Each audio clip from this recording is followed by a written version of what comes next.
Le besoin de gratitude est un besoin qui est souvent lié à la spiritualité. C'est le besoin de voir plus grand que soi, de faire le bilan et d'être gratifiant pour tout ce que l'on a accompli.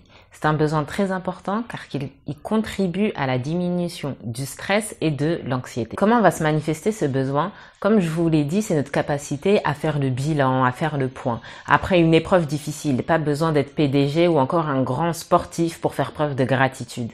Suite à une épreuve, peut-être de santé, une épreuve dans notre famille, une épreuve personnelle, ou une épreuve aussi, un examen, je ne sais pas, après le bac, qui a peut-être été une année compliquée, c'est savoir se poser et se dire que voilà, malgré toutes les embûches que j'ai rencontrées, malgré toutes les difficultés que j'ai eues, malgré les découragements que j'ai pu entendre, j'en suis là. Et cette gratitude qui a souvent en fait cet aspect spirituel, c'est savoir reconnaître ça, en fait, avoir cet esprit où je suis gratifiant, mais envers plus grand que moi, envers le divin ou peu importe quelles sont vos croyances. Il faut savoir que lorsque ce besoin n'est pas satisfait, cela engendre un grand manque de confiance en soi. On aura tendance à se rabaisser, à être insatisfait, à toujours se plaindre, à se dire que nous sommes moins qu'un tel. On va toujours voir ceux qui sont au-dessus de nous, ceux qui possèdent plus que nous, ceux que l'on considère meilleurs que nous, au lieu de voir ce que l'on possède déjà, même si c'est peu. Pour ma part, le besoin de gratitude est essentiel au quotidien.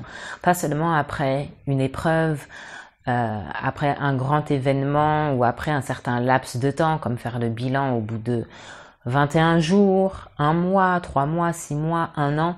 Mais c'est quelque chose de quotidien qui nous accompagne à chaque fin de journée, à chaque début de journée. Ne serait-ce que de se réveiller en bonne santé, dans une maison, avec un toit sur la tête, avec de la nourriture sur la table, être entouré des personnes que nous aimons.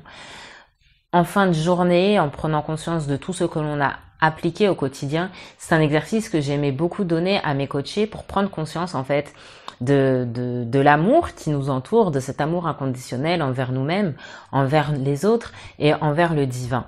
Tous les soirs, se poser et lister en fait. Qu'est-ce qui m'est arrivé de merveilleux aujourd'hui? Qu'est-ce qui m'est arrivé de bon? Qu'est-ce qui se rapproche de cet amour inconditionnel? Qu'est-ce que le divin m'a accordé aujourd'hui Qu'est-ce que le divin m'a accordé aujourd'hui dont je peux être satisfaite?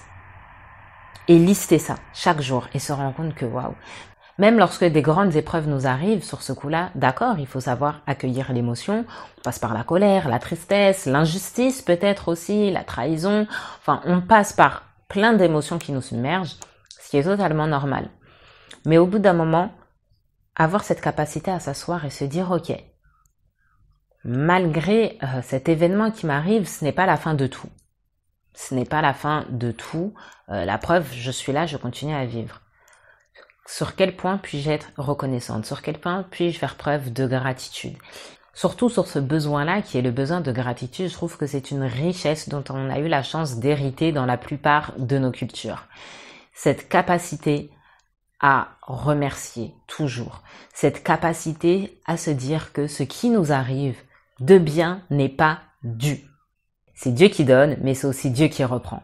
Et quand on a conscience de ça, quand on a conscience que rien n'est acquis, rien n'est donné, rien n'est éternel, c'est déjà en fait un mindset qui en plus va toujours nous pousser à ne pas se reposer sur les capacités. Savoir être reconnaissant pour ce qui vient à nous, d'accord, mais au-delà de cette reconnaissance, justement, c'est aussi prendre conscience que je ne l'ai pas obtenu que de mes mains.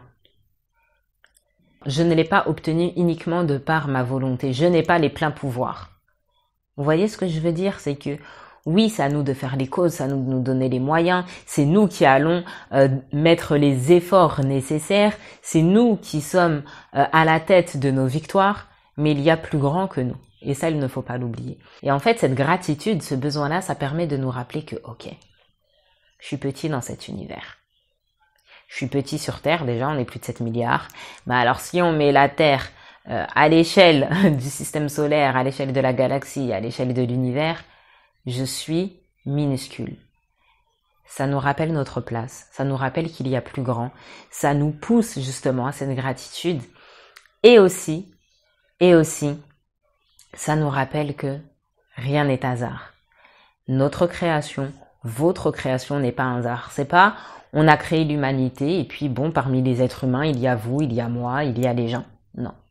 Ta création, ta personne a un but précis. Et ce pourquoi tu es gratifiant fait partie aussi de ce but. C'est se rappeler que, ok, là maintenant tout de suite, j'ai réussi à accomplir ça. Merci.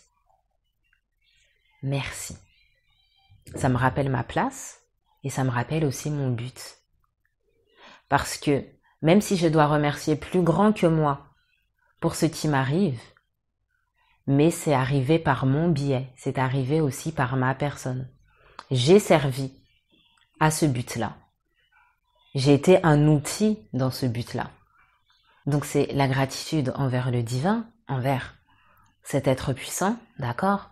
Mais c'est aussi une gratitude que l'on peut avoir envers soi, se dire, ok, je contribue à tout ça et j'ai ma place.